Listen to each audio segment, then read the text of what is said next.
Some new reporting by Matt Orfalia from our friends at the Gray Zone about the K-Hive. Now, if you aren't on Twitter, maybe you don't understand just what the tenor of the content coming out of Kamala's biggest supporters has been. Yeah. Look, I'm not saying that all Bernie's bros were angels online, but these people were calling for Bernie to literally be killed. The founder, the woman who's credited as the founder of the K-Hive, said, gotta kill very violently, like actually killing people for not agreeing. Cool. Very cool. And their stock and trade is really to accuse Bernie Sanders and his supporters of being racist for completely baseless reasons. So what Matt uncovers is that, lo and behold, a lot of these accounts were being boosted by a bot farm run by a Democratic Party consultant.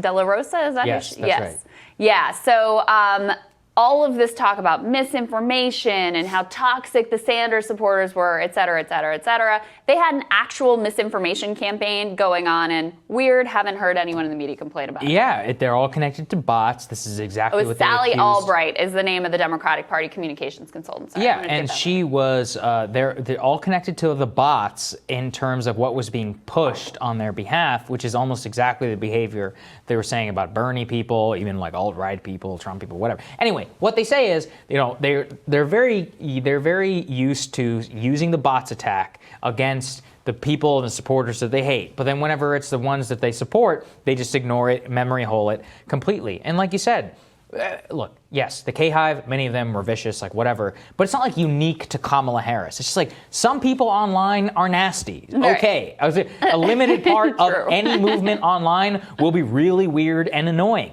Even, I've seen it with even the most positive, like type of movement that you might think of. There's so many nasty people like aligned with that. And whatever, that's just so be it. Whenever you're onboarding all of humanity, you onboard the bad parts too. But the part that gets annoying is that it's like Matt cites in this piece, same reporter in the Daily Beast. Bernie bros are loud, proud, and talks to the Sanders campaign. Next to it, Kamala Harris built a digital army. Now she gets to use it. So you're like, okay, what's going on? My favorite part of that, let's go ahead and call him out, Scott Bixby over at the Daily Beast. Of those two different articles, one that is obviously smearing Bernie for his supporters being loud online or whatever, and praising Kamala is the subhead. Under the Bernie bros are loud, proud, and toxic to Sanders campaign, the subhead is bro no. Oh. And on the Kamala Harris one, it says no choice but to stand. So that tells you everything about how these two different groups were treated online.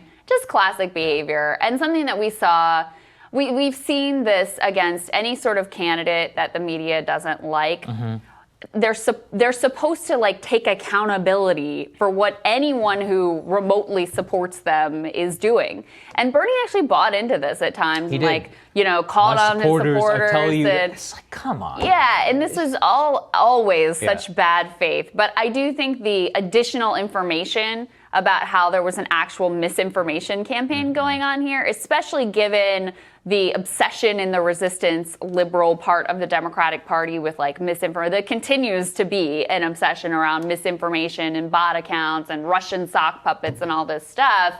It's just very revealing, I guess I would say. Certainly is. Good reporting over there from our friend Matt. So thank you. More Rising for you after this.